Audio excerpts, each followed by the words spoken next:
What's going on, everybody? Adam here with eTrailer. Today we're going to be taking a look at the Kuat Sherpa on our 2019 Nissan Rogue. So if you're looking for a really good, aesthetically pleasing bike rack, this is going to be one that comes in a couple different colors.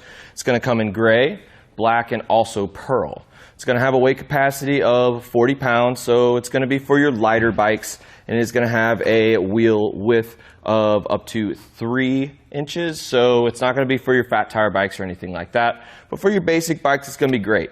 Carbon fiber bikes is good because we have a wheel hook here, but one feature that I like with all the bike racks is if it can tilt away from the vehicle to access the back. So if you like to travel, you can keep your bikes on the rack, and then you can access the back without having to take them off. You don't want to be in a random gas station in a random city and have to take all your stuff off. They might run away on you. So with this, we have plenty of clearance, which is awesome. So that's really nice. And then to put it back up, all you got to do is just lift it up, and it is ready to go. Snap into place.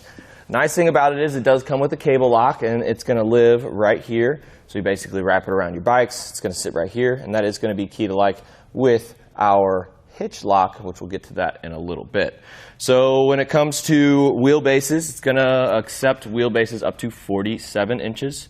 And I usually start with the back cradle whenever I take these bikes off, just because it doesn't really hold it upright. It just kind of helps that vertical movement like that.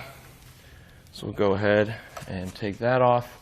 And now whenever we do the wheel hook, we do want to put our hand on the bike so it doesn't fall in to our vehicle. Press this big old button, fold it out, and then just take your bike off.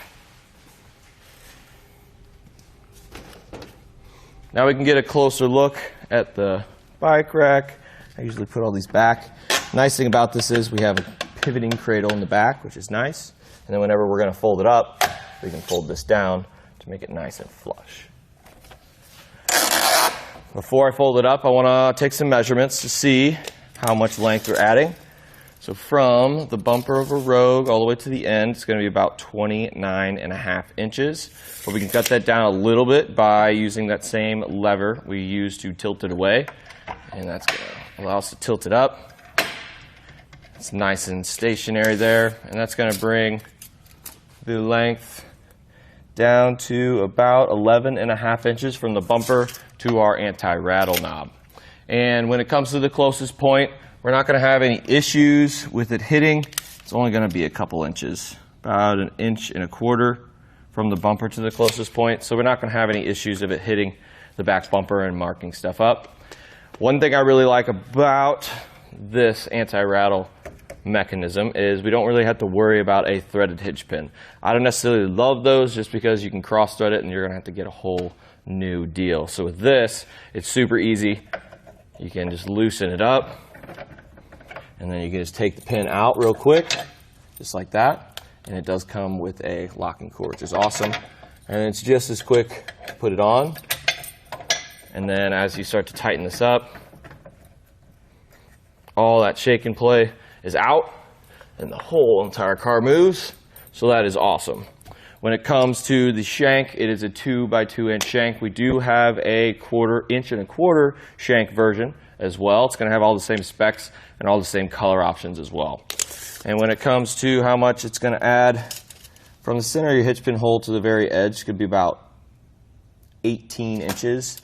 And we're going to have about 12.5 inches of ground clearance. So you can figure out exactly how much that's going to be just by measuring from the inside bottom lip of your hitch receiver down to the ground, and that's what you're going to be working with. All in all, I really like this bike rack just because it's great for all those other bikes, not the heavier set ones, but even if you have kids' bikes, we do have an adapter that's going to be able to fit those smaller wheels. But all in all, it's the best looking rack in my opinion, and it's going to do a lot of good for a lot of you guys. So that's about it for a look at the Kuat Sherpa on our 2019 Nissan Rogue. This is our test course. Let's start with the slalom. This shows side-to-side action, such as turning corners or evasive maneuvering. Then on to our alternating speed bumps.